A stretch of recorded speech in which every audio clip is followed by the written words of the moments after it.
لہذا اس میں کرنا کیا ہے؟ جتنا ہو سکے نفلی نماز اللہ تعالیٰ کی بارگاہ میں. نفلی نماز میں کوئی صورت متعین نہیں ہے، کوئی خاص طریقہ متعین نہیں ہے، جیسے عام نمازیں پڑھتے ہیں اسی طرح پڑھیں. البتہ اگر کسی کو لمبی صورتیں یاد ہوں تو افضل یہ ہے کہ لمبی صورتیں پڑھے اور لمبی صورتیں پڑھ کر لمبے رکوع کرے، لمبے سجدے کرے. اور نفلی نمازوں میں جو رکوع میں اور سجدے میں دونوں میں مسنون دعائیں کرنا بھی جائز ہے. سبحان ربی العظیم، سبحان ربی الاعلیٰ تو کہتے ہی ہیں، اس کے ساتھ کوئی دعا جو ہے ربنا آتنا فی الدنیا حسنۃ نہیں، یہی مانگ لو. اتنی جامع دعا ہے کہ دنیا میں بھی اچھا ہی دیجیے مجھے، آخرت میں بھی دیجیے، وقنا عذاب النار. تو وہ سجدے میں پڑھ کے کہہ لو، رکوع میں کہہ لو. جو دعائیں یاد ہوں قرآن کی دعائیں یا نبی کریم سرورت عالم صلی اللہ علیہ وسلم سے جو معصور دعائیں ہیں وہ مانگتے رہو، لمبے سجدے کر لو، لمبی رکعتیں پڑھ. تو ایک تو نفلی نمازوں کی جتنا ہو سکے کثرت، دوسرے تلاوت قرآن کریم جتنا ہو سکے وہ کریں. تیسرے ذکر چلتے پھرتے اٹھتے بیٹھتے، یہی میں نے جو کلمہ جو آپ کے سامنے پڑھا، سبحان اللہ والحمد للہ ولا الہ الا اللہ واللہ اکبر ولا حول ولا قوۃ الا باللہ العلی العظیم، بس چلتے پھرتے اٹھتے بیٹھتے یہی پڑھتے رہیں. فضول چیزوں میں وقت کو ضائع نہ کریں. تو یہ 3 کام تو ہیں بنیادی عبادتیں. چوتھا کام ہے دعا. اللہ تبارک و تعالیٰ اس رات میں دعائیں بہت قبول فرماتے ہیں. تو اس وجہ سے اپنی ساری چھوٹی بڑی حاجتیں، اپنی حاجتیں، اپنے خاندان کی حاجتیں، اپنے ملک کی حاجتیں، اپنے قوم کی حاجتیں، اپنے ملت اسلامیہ کی حاجتیں، وہ سب اللہ تعالیٰ کی بارگاہ میں مانگنے کا اہتمام کریں. تو انشاءاللہ وہ دعائیں اللہ تعالیٰ کے ہاں قبول ہوں گی. ایک اور بات جو شب برات کے بارے میں مشہور ہے، اور ہمارے ہاں اس کو تعبیر اس طرح کیا جاتا ہے کہ جس کا انتقال ہونے والا ہوتا ہے اگلے سال میں تو اس کا پتا کٹ جاتا ہے. یہ عام طور سے یہ جملہ مشہور ہے کہ بعض پتہ نہیں کتنوں کے پتے کٹیں گے. مطلب یہ کہ کچھ پتہ نہیں ہے کہ کتنے لوگوں کے بارے میں فیصلہ ہوگا کہ بھئی اگلے سال میں ان کو دنیا سے بلانا ہے اپنے پاس. یہ بات جو ہے یہ بالکل بے اصل تو نہیں ہے، لیکن بہت مضبوط بھی نہیں ہے. ایک روایت ہے جس میں یہ آتا ہے کہ اس رات میں اللہ تبارک و تعالی سال بھر میں جتنے کام ہوتے ہیں وہ متعلقہ فرشتوں کے حوالے کر دیتے ہیں کہ بھئی کس کو کتنا رزق ملنا ہے اس سال میں. تو وہ جو رزق کے اوپر جو فرشتہ متعین ہے اس کو بتا دیتے ہیں کہ بھئی اس سال میں فلاں کو اتنا رزق دینا ہے. اور اسی طرح کس آدمی کو ابھی زندگی اس کی باقی ہے اور کس کی زندگی ختم ہونی ہے، تو اس کا معاملہ بھی اللہ تعالیٰ متعلقہ فرشتے کو حوالے کر دیتے ہیں. تو یہ ایک روایت ہے، اگرچہ سند کے اعتبار سے بہت زیادہ یہ مضبوط بھی نہیں ہے، لیکن ایک روایت ہے. تو بہرحال احتمال تو ہے کہ ایسا ہوتا ہو. ضعیف روایت بھی جو ہوتی ہے وہ بالکل ایسی نہیں ہوتی کہ ہمیشہ غلطی ہو. اس میں احتمال تو ہوتا ہے کہ شاید اگر چرابی کمزور ہے لیکن بات جو روایت کر رہا ہے وہ صحیح ہو. احتمال تو ہے. لہذا اس میں اگر بندہ اس رات میں یہ دعا کرے کہ یا اللہ آج آپ میرے اگلے سال کے تمام رزق کا فیصلہ کرنے والے ہیں، تو اللہ اپنے رحمت سے میرے رزق میں وسعت عطا فرما دیجئے، حلال رزق مجھے وسعت کے ساتھ عطا فرما دیجئے، تو اچھی کوئی حرج نہیں ہے اس یہ دعا کرنے میں۔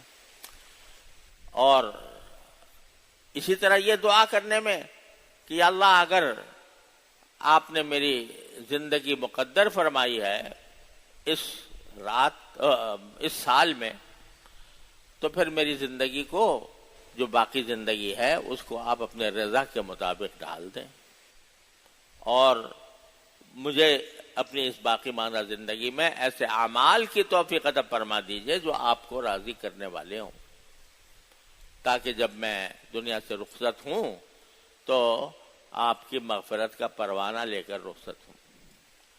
یہ دعا مانگنے میں کوئی حرج نہیں، لیکن حقیقت میں نے بتا دی کہ کوئی بہت پکی یا مضبوط روایت نہیں ہے، ایک ہے روایت، اور اس کی وجہ سے اس طرح کی دعا کر لینے میں کوئی حرج نہیں، بلکہ کرنی چاہیے۔ ایک اور بات یہ کہ ایک روایت میں یہ بھی آیا ہے کہ رات کو تو اس میں عبادت کرو اور اگلے دن روزہ رکھو، مگر یہ روایت انتہا درجے کی ضعیف روایت ہے، تقریباً موضوع جیسی۔ اسی وجہ سے فقہائے کرام نے جو اپنی کتابوں میں نفلی روزوں کا ذکر کیا ہے کہ فلاں فلاں وقت میں نفلی روزے رکھنا چاہیے، جیسے عاشورہ کا دن ہے، عرفے کا دن ہے، وغیرہ وغیرہ، تو اس میں کہیں یہ 15 رمضان کے روزے کا کوئی ذکر فقہائے کرام نے بھی نہیں کیا۔ اس وجہ سے نہیں کیا، روایت تو ہے ابن ماجہ میں روایت، لیکن انتہا درجے کی ضعیف روایت، لہذا روزہ رکھنا اس خاص دن میں یہ کوئی سنت نہیں ہے۔ البتہ میں آپ سے پہلے بھی عرض کر چکا ہوں کہ شعبان کے مہینے میں نبی کریم سرورت عالم صلی اللہ علیہ وسلم روزے زیادہ رکھتے تھے عام مہینوں کے مقابلے میں، تو اب شعبان کے کسی بھی دن بھی آپ نے روزہ رکھ لیں تو وہ رسول کریم صلی اللہ علیہ وسلم کی اس سنت کے مطابق ہوگا۔ اور خاص طور پر ہر مہینے کی جو 13، 14، 15 جو تاریخ ہوتی ہے، اس کو ایام بیض کہا جاتا ہے، اس کے روزے بھی نبی کریم سرورت عالم صلی اللہ علیہ وسلم کی سنت ہے۔ آپ بکثرت ایام بیض کے روزے رکھا کرتے تھے، 13 ہر مہینے کی 13 تاریخ، 14 تاریخ اور 15 تاریخ ان کو روزہ رکھا، اس میں 15 آتی ہے، 15 شعبان بھی آ جاتی ہے اس میں۔ تو اگر کوئی آدمی ساتھ ملا کر 13، 14، 15 رکھے تو انشاءاللہ بڑے اجر و ثواب کا کام ہے۔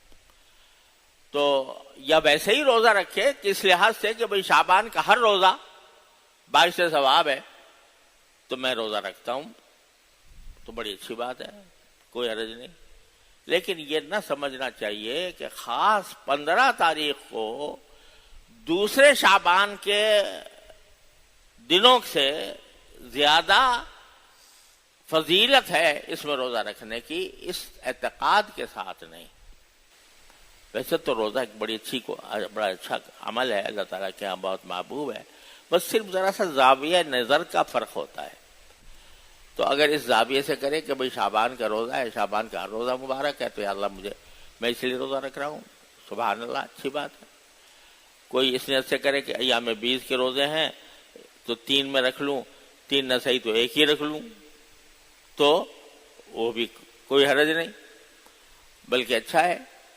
لیکن اس نیت سے نہ رکھے کہ 15 شعبان کو خاص طور پر اور دنوں سے زیادہ روزہ رکھنا افضل ہے، اس نیت کے ساتھ نہ رکھے۔ بس یہ چند باتیں تھیں جو اس رات سے متعلق تھیں۔ آج ہی مغرب کے بعد انشاءاللہ یہ رات شروع ہونے والی ہے۔ اللہ تبارک و تعالیٰ اپنے فضل و کرم سے ہمیں اس رات کی فضیلتوں سے بہرور ہونے کی توفیق عطا۔ ایک اور بات قبرستان جانے کی،